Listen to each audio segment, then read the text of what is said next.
Let me start with something that's going to irritate you. Millions of Americans give money away every single year. They give it to the church, they give it to their kids' school, they give it to the food bank. Maybe they donate clothes, they write checks, or they give online, and then tax time rolls around, and the whole thing, they get absolutely zero for it. None, nada, zero. Not because charity is not deductible, not because they did something wrong. They get nothing because nobody ever explained the rules to them. Somewhere along the line, they heard you only get a deduction if you itemize. And then they filed that away as the truth. Now here's the problem. That sentence is mostly true under the old rules, but starting in 2026, there's a major exception. If you do not itemize, in other words, you're taking the standard deduction, you can still deduct up to $1,000 if you're single or up to $2,000 if you're married filing jointly if you make qualified cash charitable contributions. But, and this is a very important, that $2,000 if you're married filing jointly, for example, is not for everybody. If you itemize, you don't get the extra $2,000. If you itemize, your charity deductions go on Schedule A under those rules. If you do not itemize, I take the standard deduction, then you may get this separate cash charitable deduction. Maybe you're giving it to your church and you didn't realize this. That one little detail of knowing this exists is going to confuse some people. So today we're going to kind of dive into it, make sure it's simple. We're going to walk through the standard deduction, itemized deductions, cash gifts versus donated property, medical expenses, mortgage interest, and then I'm going to show you real scenario with actual numbers. And then I'm going to show you another way to do things, where if you want to bunch deductions every few years, it can actually turn something that was a weak deduction into a little bit better one or a much better one. So grab a coffee and let's go. All right, every taxpayer has a choice. You can take a standard deduction or you can itemize. The standard deduction is just a flat amount the IRS lets you deduct without adding up all your expenses. So for example, in 2026, the standard deduction is $16,100 if you're single. So if you're married filing jointly, your bar is $32,200. That's your standard deduction. And think of it as a hurdle. If your itemized deductions are higher than the $32,200, you itemize. If your itemized deductions are lower than the $32,200, you take the standard deduction. So what counts as an itemized deductions? For most people, it's going to go into 4 buckets. Number 1 is your state and local taxes. This is your property taxes plus either your state income taxes or sales taxes. This is your SALT deduction. Number 2, your mortgage interest deduction. Number 3, charitable contributions. Number 4, medical expenses, but only to the extent they're above 7.5% of your adjusted gross income. Now here's where people mess this up. They say, I gave $5,000 to charity, so I get a $5,000 deduction. Not necessarily. You only benefit from itemized deductions if your total itemized deductions beat your standard deduction. Starting in 2026, if you itemize, there is also a new charitable floor. The first 0.5% of your adjusted gross income in charitable contributions does not help as an itemized deduction. So in English, if your adjusted gross income is $150,000, 0.5 would mean $750. That means if you itemize, the first $750 of charitable giving is wiped out before the charitable deduction actually helps you. It's kind of like the medical, that 7.5% floor, it's just it's a lot lower. So let's draw up a real scenario. Let's just say married filing jointly couple. Let's say that their income is $150,000 for the year. Property taxes,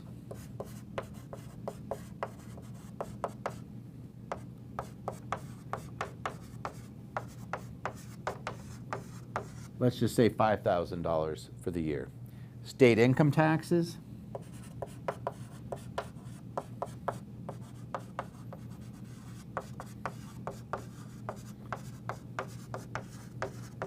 let's just throw another $5,000 to make it easy.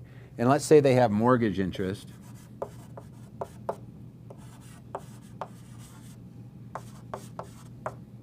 We'll make that one a little, we'll make that about $20,000 to make this interesting.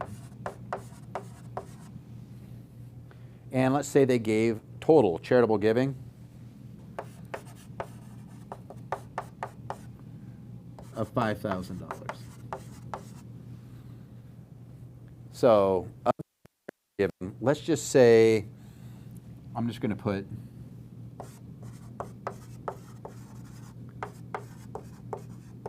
$2,000 cash, just because I'm going to use that as an example. So $2,000 of the $5,000 was cash, $3,000 was donated property. And let's just say that they also have medical expenses. What should we make it? $7,000. We'll just call it $7,000, just to make this fun. So let's walk through the analysis. First, SALT, state and local taxes. They have $5,000 of property taxes and $5,000. So that is total for SALT is $10K. So, and there's a limit in 2026, which is $40,400, and there's a phase down that kicks in if you make over $500,000. I think it's $505,000. But we're well beneath those. So we're just going to say it's $10,000 of SALT. Next, let's go to the mortgage interest. Let's say they have $20,000 and it qualifies for the mortgage interest deduction. So we have $20,000 there. So we have 10, we have 20. Now medical expenses, they spent $7,000 of medical expenses. Well, medical expenses are deductible only to the extent they exceed 7.5% of AGI. So if their AGI, we have it at 150,000. So 7.5% of 150,000 is what, $11,250. That's way higher than the 7. So they're not going to even get that. So for tax purposes, the expense is a big 0 because we don't get to use, it didn't exceed the 7.5%. Now, that is the part that most people that miss. They say, I had $7,000 of medical bills, and the IRS says, that's below the floor. So 0 goes on Schedule A for medical. You might want to think about, by the way, if that's you, an HSA, or using a C Corp if you have a family office, because you could actually write that off. There's a way to do it, but that's a topic for another day. Done plenty of videos on HSAs and other things in using small business. Now the charity. All right, so we had the $5,000 total. $2,000 was cash, $3,000 donated property. If they itemize, both would count, assuming they gave to qualified organizations and they have the right records. But starting in 2026, itemized charitable deductions are subject to a new 0.5% floor. So remember, we have this little 0.5% floor, which I think we said was $750. Right, so their $5,000 of charity gets reduced by the $750. So this would technically be $4,250. You'd take the $750 off the $500. And that's what would go on Schedule A. So now we add it up. We have $10,000 of SALT, $20,000 of mortgage interest, medical deduction is 0, and the charitable is $4,250. So the total itemized deduction, if we added all this up, we're looking at 34,000, what is it? It's 34,250. And the standard deduction, remember we said that?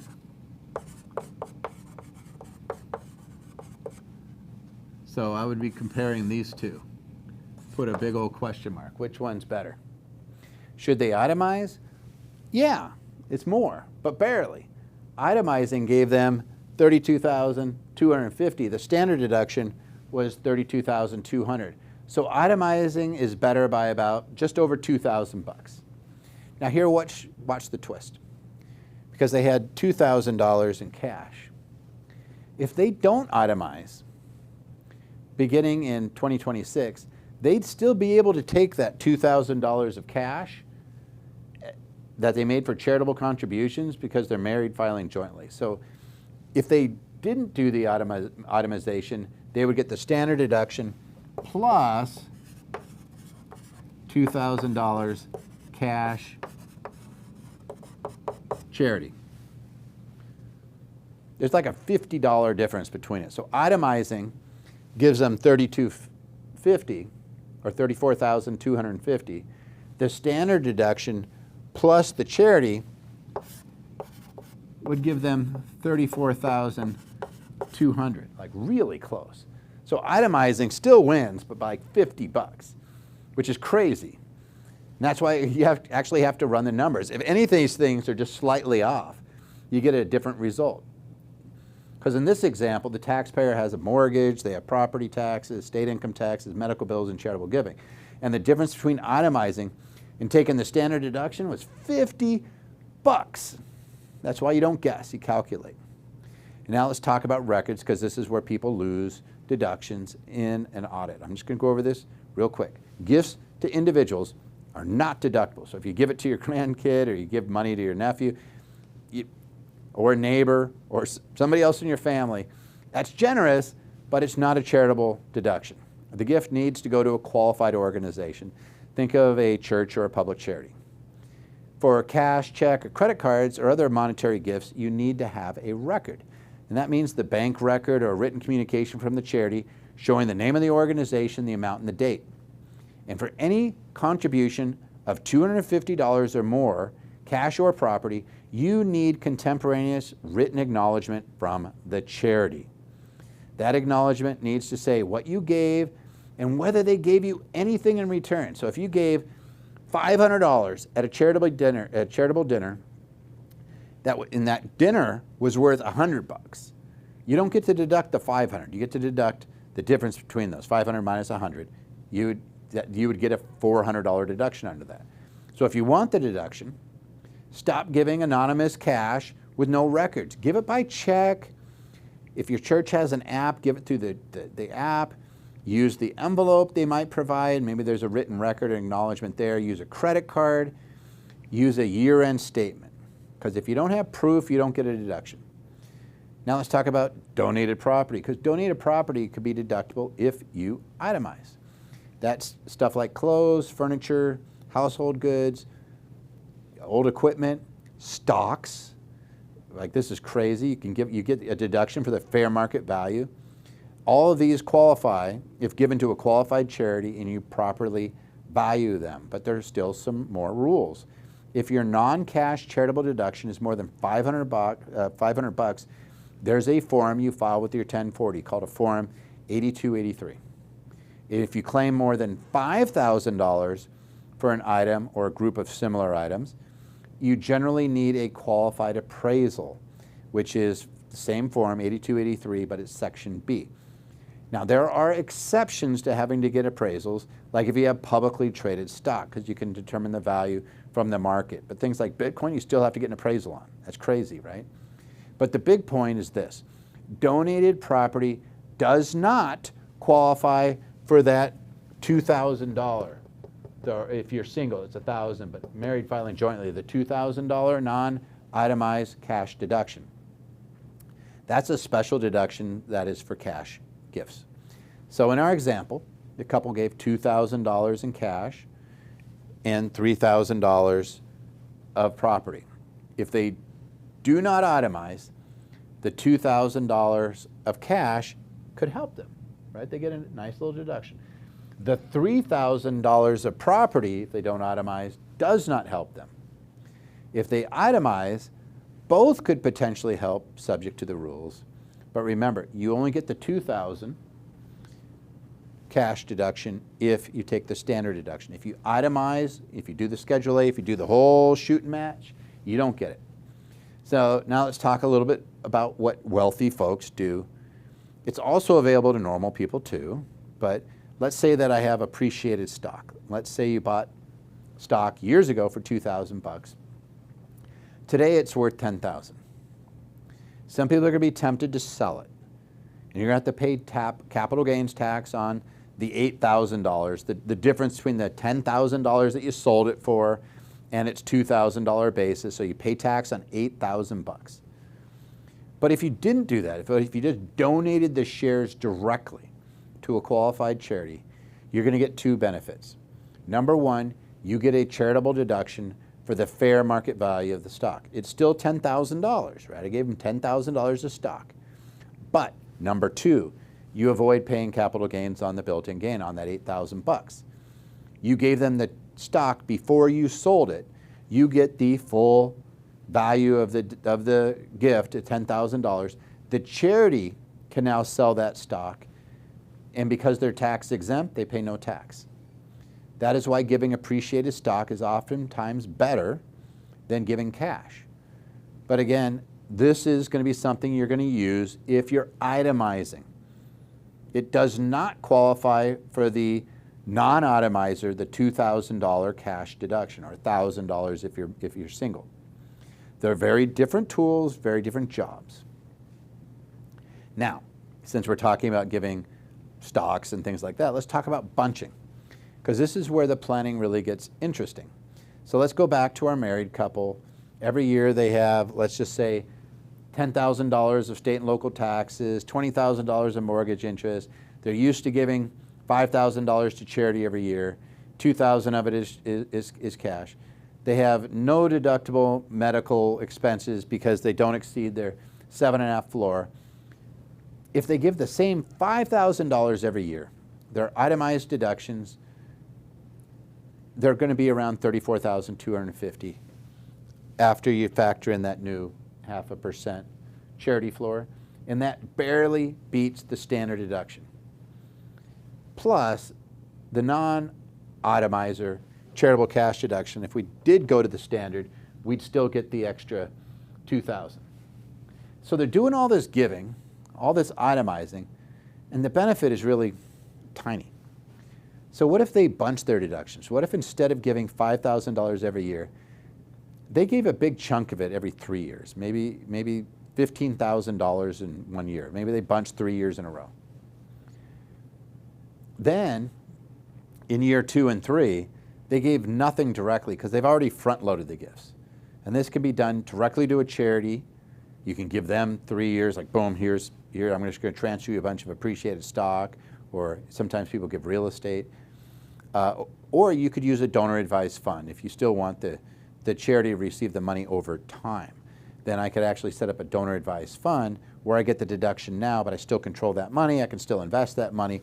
And then I give, instead of me giving it individually, I get a big deduction to go into the donor-advised fund, and that donor-advised fund makes the charitable contributions directly. So I get the deduction, boom, now. So let's kind of run the math. So I still have that $10,000 state and local tax deduction. I still get the mortgage interest deduction. Charity is $15,000 now.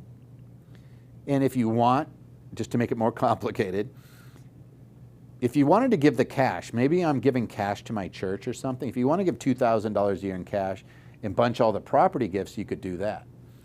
You could still do this and just take the standard deduction for 2 of the 3 years, bunch up in 1 year and take that big deduction. So your adjusted gross income is still $150,000. The charitable floor is still $750 because it's based off of your income, not off of what you gave. So if I did that, let's just say I gave, instead of giving $15,000 all in one shot, maybe I give $2,000 a year. So I would, if I bunched 3 years, I'd basically be giving $11,000 in year 1. And then I would give $2,000 and $2,000 in the following 2, adds up to $15,000 every 3 years, still $5,000 a year. I would get a nice little deduction. If it's $11,000, I'd have to take my $750 off it. So I end up with a deduction of $10,250 in that first year. So the total itemized deduction would be the $10,000 plus the $20,000 plus, now since we've bunched, we just got a $10,250. So I'd be over $40,000. I'd be, instead of this, I'd be looking at, I think it's $40,250 if I bunch. And then you itemize. In year 2, I'm doing this. And remember that standard deduction is still going up, but I'm going to be taking that extra $2,000 that I'm doing a cash donation every year because I'm going to take in the standard deduction. So you still have every year, it's still that $10,000 state and local tax. You still have that expense of the mortgage interest. You're at 30 grand. But the standard deduction is higher. It's over $32,000 here. Plus I get an extra $2,000, so I'm writing off $32,200. Nice, right? So for 2 of the years, I'm taking $32,200. For 1 of the years, I'm taking $40,000. Over the 3 years, that's close to $103,000 of deductions. That's if they're bunching it up. You're getting $40,000, over $40,000 in year 1, $32,000 in year 2, $34,000 at least. In year 3, the standard deduction is going up, so it's going to be more than that. You're going to be around $110,000, which is an extra over $6,000 of deductions over that 3-year period. It's the same charitable giving, but my deduction actually goes up. Same mortgage interest, same SALT. All I did is I changed the timing so that I would grab a bunch of those deductions in that first year. And if they use appreciated stock to fund the charitable gift and use a donor advised fund, you could also avoid paying any capital gains on that. So it starts to get very powerful. And that's why the wealthy use it. But be careful with donor advised funds. A donor advised fund is great for bunching. You could put your money or appreciated stock into the fund. You get the deduction that year, you itemize, and then you're pushing the money out. You're giving grants to the church or charity over time. But that donor advised fund contribution, it does not qualify for that cash, the $1,000 or $2,000 non-itemizer cash deduction. So if you're taking the standard deduction and want the cash deduction, if you put the money into a donor advised fund, you don't get to use it. It has to be cash directly to the charity. So again, 2 tracks. Track 1, you don't itemize. You're going to get that $1,000 a year, $2,000 married filing jointly for qualifying cash gifts given directly to certain charities. Track 2 is I itemize. Your charity giving goes on your Schedule A. You're itemizing it along with both cash and property. You have to, it's subject to the substantiation rules. You do have percentage limits, like if you're giving cash, it's 60% of your adjusted gross income. If it depends on what you're giving. If it's property, it's 30%. And you have that 0.5% adjusted gross income floor. You don't mix these up. You don't get the extra $2,000 cash deduction if you itemize. You have to do the standard deduction. And you don't get to use donated property for the non-itemizer cash deduction. You don't get to use property. It has to be cash. That's the rule. Cash, and you're taking the standard deduction. So cash, and I'm not itemizing. That's the rule. So here's your homework. Number 1, add up your itemized deductions. Look at your state and local taxes, your mortgage interest, your charity, all the giving, your medical expenses. Number 2, compare that number to your standard deduction. Number 3, if it's not worth it to itemize, make sure that you're grabbing that 2026, the cash deduction, up to $1,000 if you're single, up to $2,000 if you're married filing jointly. Number 4, keep your records for cash gifts. Keep the bank record or a charity statement. Hopefully, a lot of them have apps now. For gifts of $250 or more, make sure that you have a written acknowledgement from the charity that says you didn't get anything else in exchange for this. For non-cash gifts over $500, remember you have to do a Form 8283. And if it's over $5,000, you need to have an appraisal. Number 5, if you are giving every year, but you never itemize, like, oh my gosh, I never make it. Think about bunching up and maybe bunching a few years together. It could be, I said 3, but it could be 5, it could be 10. It's up to you. You can make one big gift so I get a nice tax deduction 1 year.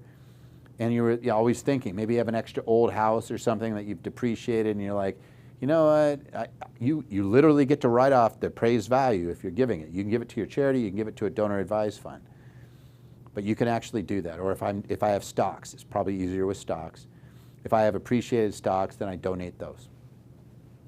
The tax code does not just reward generosity. It rewards the timing and the way that you conduct it. The same gift, same charity, it could be a different year, it could have a different tax result. So all these things, they're just rules. They're not loopholes. It's a rule book. And the people who know the rule book keep more money. They give more effectively, and they get bigger tax benefits, and they avoid ugly surprises. So I know this got a little complicated, but if it helped you, subscribe and keep checking out this type of content because it'll help. Share it with somebody that might benefit, and I'll see you in the next one.